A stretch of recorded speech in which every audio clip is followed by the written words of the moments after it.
हर्षित landmark, सपनों का घर जैसा आप चाहते हैं हम बनाते हैं। 1, 2 एवं 3 BHK ready position flats. Call 982732। Captain Amarinder Singh ने एक बयान में राहुल गांधी और प्रियंका गांधी वाड्रा को अनुभवनीय बताया है और अब कांग्रेस ने भी पलटवार करते हुए उनके इस बयान पर पुनर्विचार करने के लिए कहा है। कांग्रेस नेता सुप्रिया ने कहा है कि उनसे छोटे होने के नाते उनसे उम्मीद करते हैं कि वे अपने बयान पर पुनर्विचार करेंगे।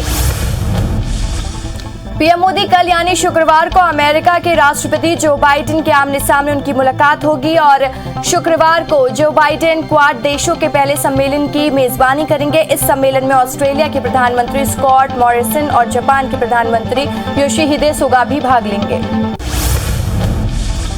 उत्तर प्रदेश में अगले साल विधानसभा चुनाव होने हैं। ऐसे में बीजेपी अभी से चुनाव की तैयारियों में जुट चुकी है और आज मुख्यमंत्री योगी आदित्यनाथ ने लखनऊ में भाजपा मुख्यालय में प्रधानमंत्री नरेंद्र मोदी के जीवन पर आधारित प्रदर्शनी का उद्घाटन किया। इस दौरान केंद्रीय मंत्री धर्मेंद्र प्रधान और अनुराग ठाकुर भी मौजूद रहे। पेगासस स्क्वायर के जरिए देश में जर्नलिस्ट एक्टिविटीज और नेताओं के कई प्रमुख लोगों की कथित जासूसी के मामले में जांच के लिए सुप्रीम कोर्ट जल्द ही विशेषज्ञ कमेटी गठित करने जा रही है। सीजेआई एनवी रमन्ना ने कहा कि कोर्ट अगले हफ्ते इस बारे में आदेश जारी करेंगे। उत्तर प्रदेश सरकार ने महंत नरेंद्र गिरी की मौत की सीबीआई जांच की सिफारिश की है। कथित तौर पर इस जांच की सिफारिश खुद मुख्यमंत्री योगी आदित्यनाथ ने की थी। अखिल भारतीय अखाड़ा परिषद के अध्यक्ष महंत नरेंद्र गिरी सोमवार शाम उत्तर प्रदेश के प्रयागराज में बगम्बरी मठ में अपने कमरे में मृत पाए गए थे। प्रवर्तन निदेशालय यानी ईडी गुजरात में मुंद्रा बंदरगाह पर 2 कंटेनरों में रिकॉर्ड लगभग 3000 किलोग्राम हेरोइन जब्त मामले में मनी लॉन्ड्रिंग जांच शुरू करने की पूरी तैयारी कर चुकी है और आधिकारिक सूत्रों ने बताया है कि मामले में इस सप्ताह या उसके बाद किसी भी समय दर्ज किया जा सकता है। इस सप्ताह ईडी के निदेशक संजय मिश्रा की अध्यक्षता में हुई बैठक इस मामले पर चर्चा की गई थी।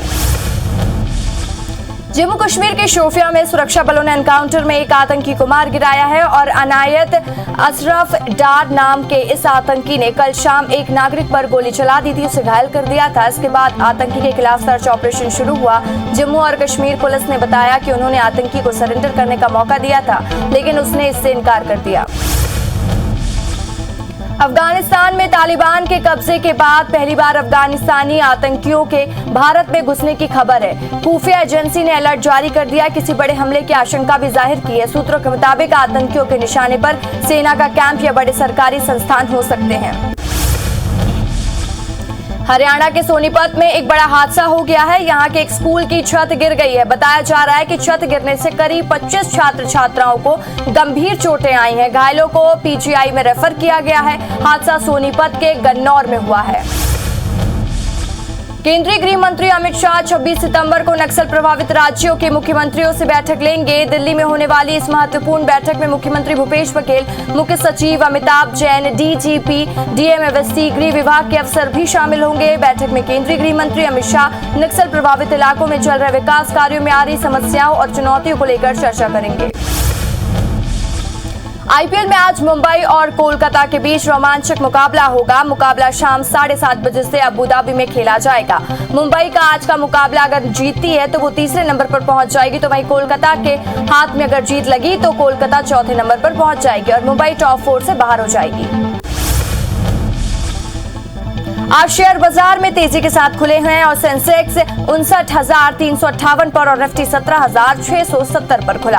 कारोबार के दौरान बाजार में जबरदस्त तेजी देखने को मिल रही है। फिलहाल सेंसेक्स 600 पॉइंट चढ़कर 59,530 पर और निफ्टी 160 पॉइंट चढ़कर 17,710 पर कारोबार कर रहा है।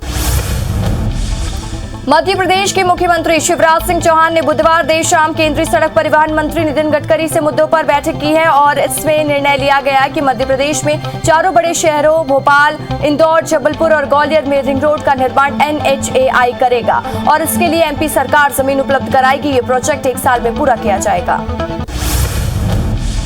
मुख्यमंत्री भूपेश बघेल वीडियो कॉन्फ्रेंसिंग के माध्यम से केंद्रीय ऊर्जा मंत्री RK सिंह के साथ बैठक में शामिल हुए। मुख्यमंत्री ने केंद्रीय मंत्री सिंह से डॉक्यूमेंट्री सेक्टर पर स्कीम के राज्य में लागू करने के संबंध में विस्तार से चर्चा की और बैठक में बिहार, गुजरात, पश्चिम बंगाल, मध्य प्रदेश, महाराष्ट्र, गोवा के ऊर्जा मंत्री और दमन दीव के प्रशासक भी शामिल हुए।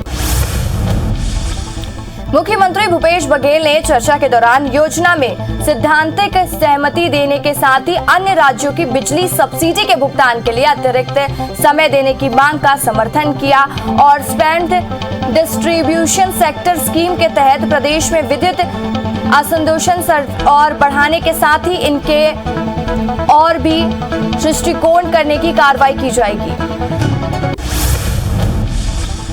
स्वदेश दर्शन के अंतर्गत चिन्हित रामायण सर्किट पर भगवान राम के जीवन से जुड़े स्थलों के पर्यटन के लिए IRCTC ने श्री रामायण यात्रा निकालने की घोषणा की। इस यात्रा पर छत्तीसगढ़ के संस्कृति मंत्री अमरजीत भगत ने नाराजगी जाहिर की। संस्कृति मंत्री का आरोप है कि केंद्र सरकार इस मामले में भी राजनीति कर रही है। छत्तीसगढ़ को इस यात्रा से नहीं जोड़ा गया है।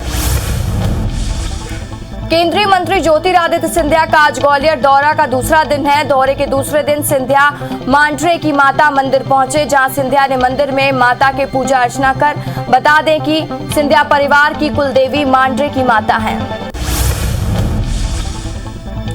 बदलापुर की पॉलिटिक्स पर गृह मंत्री नरोत्तम मिश्रा का बयान सामने आया। नरोत्तम मिश्रा ने कहा कि मध्य प्रदेश में बदलापुर की राजनीति कांग्रेस ने की थी और कांग्रेस सरकार में मेरे स्पॉट के 18 कर्मचारी जेल होकर आए हैं। नरोत्तम मिश्रा ने कहा, अधिकारी से बदतमीजी करने वाले बख्शे नहीं जाएंगे, चाहे वो कोई भी दल का हो।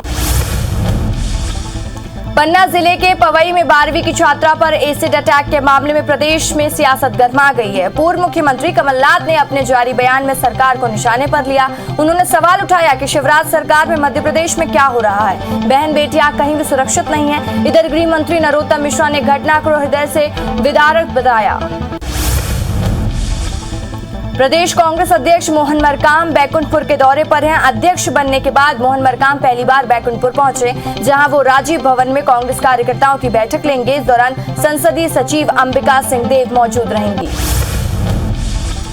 परिवहन मंत्री गोविंद सिंह राजपूत एक दिवसीय दौरे पर शिवपुरी पहुंचे, जहां वो कई स्थानीय कार्यक्रमों में शामिल हुए। इसके बाद उन्होंने भाजपा कार्यालय पहुंचकर कार्यकर्ताओं से मुलाकात की और कार्यकर्ताओं के साथ अपने चुनावी अनुभव साझा किए। मध्य प्रदेश में कर्ज लेने वाले किसानों के साथ अब फर्जीवाड़ा नहीं होगा। फर्जीवाड़ा रोकने के लिए सरकार ने नई व्यवस्था बनाई है, जिसके तहत किसान के क्रेडिट लिमिट तय होते ही SMS के जरिए सूचना मिल जाएगी। बता दें कि प्रदेश में 28 लाख किसान हर साल कर्ज लेते हैं और जिसके चलते सरकार ने इस तरह की व्यवस्था की है। कटनी जिले के माधव नगर में गटागट और चूर्ण बनाने वाले आकाश गृह उद्योग पर खाद्य सुरक्षा की टीम ने छापामार कार्रवाई की है। कार्रवाई के दौरान आसपास गंदगी का अंबार दिखा।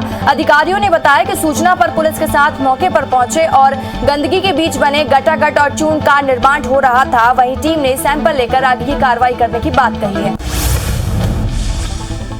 उज्जैन में खाद्य विभाग की टीम ने टोस्ट फैक्ट्री पर छापेमार कार्रवाई की, जहां अनियमितताएं पाई जाने पर फैक्ट्री को सील कर दिया गया। खाद्य विभाग की टीम के मुताबिक फैक्ट्री में प्रतिबंधित खाद्य सामग्री और सैक्रीन का उपयोग किया जा रहा था। इंदौर में निगम कमिश्नर ने स्वच्छता अभियान के तहत भंवर कुआं चौराहे से विजय नगर चौराहा तक जायजा लिया। इस दौरान संबंधित जोनल अधिकारियों को ग्रीन बेल्ट व्यवस्थित करने, फुटपाथ और सड़कों के किनारे सफाई करने के निर्देश दिए। आयुक्त ने पूरे BRTC रूट पर सड़कों की मौजूदा स्थिति, फुटपाथ पर बारिश के कारण हुई अव्यवस्थाओं का जायजा लिया। बस में क्षमता से अधिक सवारी बैठाने की शिकायत पर उमरिया कलेक्टर ने बस स्टैंड का औचक निरीक्षण किया, जहां अधिक सवारी बैठाने वाले बस संचालकों के खिलाफ कार्रवाई की है और साथ ही दोबारा लापरवाही पाने जाने पर बड़ी कार्रवाई की चेतावनी भी दी है। वहीं बिना TP के अवैध रेत परिवहन करते हुए एक हाईवा को जब्त किया गया।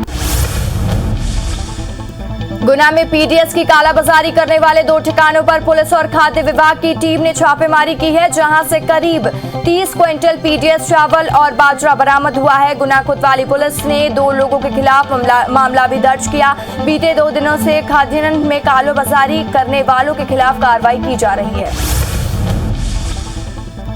बस्तर संभाग में तृतीय और चतुर्थ श्रेणी में 988 खाली पदों में भर्ती के लिए भर्ती सेल के गठन के निर्देश जारी किए गए हैं और कनिष्ठ सेवा चयन आयोग के माध्यम से भर्ती प्रक्रिया आगामी 2 महीनों में पूरा करने के अनुमान लगाए जा रहे हैं। फिलहाल परीक्षा नियंत्रक की नियुक्ति कर दी गई है। महासमुंद में ट्रांसजेंडर के अधिकारों पर जिला स्तरीय जागरूकता और कार्यशाला का आयोजन किया गया और कार्यशाला का उद्देश्य किन्नरों को सरकार की तरफ से दिए जा रहे कानूनी अधिकारों की जानकारी देना था। कार्यशाला राज्य ट्रांसजेंडर बोर्ड के सदस्य और किन्नर समाज के किन्नर पहुंचे थे। बेमेतरा में स्कूल की जर्जर छत गिरने से पहली कक्षा से 6 छात्र घायल हुए हैं, जिन्हें इलाज के लिए नवागढ़ सामुदायिक स्वास्थ्य केंद्र में भर्ती कराया गया, जबकि 2 छात्राओं की हालत गंभीर होने से उन्हें जिला अस्पताल रेफर किया गया है। घटना रेनबोर्ड के प्राथमिक शाला की है। रायगढ़ जिले के पुसौर ब्लॉक में कई गांवों में अधिक बिजली बिल ने ग्रामीणों की परेशानी बढ़ा दी है। गांव में एकल बत्ती कनेक्शन उपभोक्ताओं के बिजली बिल 70 से 80 हजार रुपए हुए हैं और कई ग्रामीणों के घर में टीवी और पंखे तक नहीं है, लेकिन बावजूद इसके हजारों में बिजली बिल आने से ग्रामीणों में आक्रोश है। ग्रामीणों ने जिला कलेक्ट्रेट और CSEB में इसकी शिकायत दर्ज कराई है। सम्राट मिहिर भोज के प्रतिभा में इसके नीचे गुर्जर लिखने को लेकर नाराज चल रहे क्षेत्रीय समाज के 500 से ज्यादा लोगों ने मुरैना में रैली निकाली और MS रोड पर चक्का जाम कर दिया। जाम की सूचना मिलते ही पुलिस बल और प्रशासन की टीम मौके पर पहुंची और समझाइश देकर जाम को हटाया। रायगढ़ जिले के लैलूंगा में डकैती के बाद हत्या का मामला सामने आया, जहां नगर पंचायत अध्यक्ष के जेठ और जेठानी की हत्या की गई थी। देर रात डकैतों ने वारदात को अंजाम दिया है। आरोपियों ने घर से नकदी और गहने को पार किया है। वहीं पुलिस केस दर्ज कर मामले की जांच में जुटी हुई है।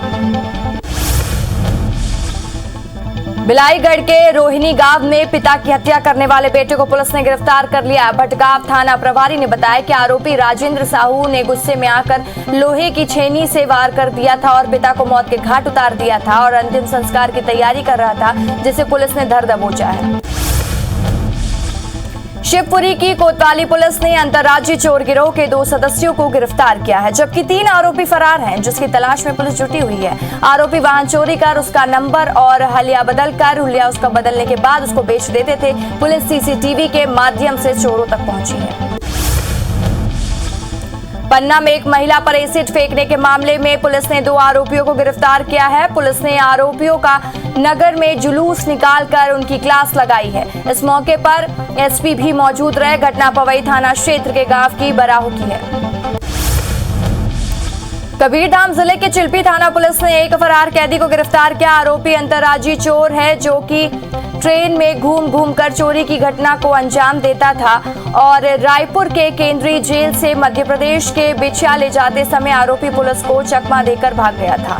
फरार आरोपी को चिल्पी पुलिस ने धर दबोचा है। छिंदवाड़ा में 20 सितंबर को लापता ASI विजय बघेल की हत्या हुई है। 7 आरोपियों ने जमीन विवाद को लेकर ASI की हत्या कर दी। आरोपियों ने ASI की हत्या कर सिवनी में शव को दफनाया था। पुलिस ने 4 आरोपियों को गिरफ्तार कर लिया, वहीं 3 आरोपी अभी भी फरार चल रहे हैं।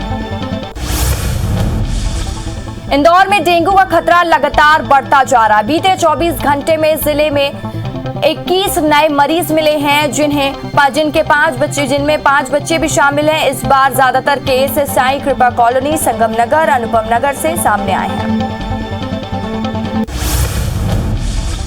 गौरेला पिंडरा मरवाही जिले में वायरल फीवर तेजी से पैर पसार रहा। वायरल फीवर युवाओं के साथ ही बच्चों में भी तेजी से फैल रहा है और जिला अस्पताल में काफी तादाद में परिजन वायरल फीवर से पीड़ित बच्चों को लेकर पहुंच रहे हैं, जिससे स्वास्थ्य विभाग की चिंता बढ़ चुकी है। धमतरी में तेंदुए के हमले से 13 साल के बच्ची की मौत हो गई। बच्ची परिजनों के साथ लकड़ी बिनने जंगल गई थी। घटना नगरी वन परिक्षेत्र के मुकुंदपुर जंगल में हुई। इधर तेंदुए के हमले के बाद ग्रामीणों में दहशत का माहौल है। DFO ने घटना की पुष्टि की है। राजनांदगांव के पाना बरस के जंगल में कई दिनों से हाथियों का दल विचरण कर रहा है। हाथियों की मौजूदगी को लेकर वन विभाग की टीम भी सचेत है। टीम लगातार हाथियों की मूवमेंट पर नजर बनाए है। साथ ही आसपास के इलाकों के ग्रामीणों को जंगल से दूर रहने की सलाह दी है। महासमुंद जिले में हाथियों का उत्पात लगातार जारी है। शहर में 4 हाथियों का दल घुसा है, जो कि रेलवे स्टेशन से होते हुए चंपाई पहाड़ी की ओर बढ़ रहा है। हाथियों की आमद से आसपास के गांवों में दहशत का माहौल है। वहीं वन अमला अलर्ट जारी करके क्षेत्र में निगरानी रख रही है।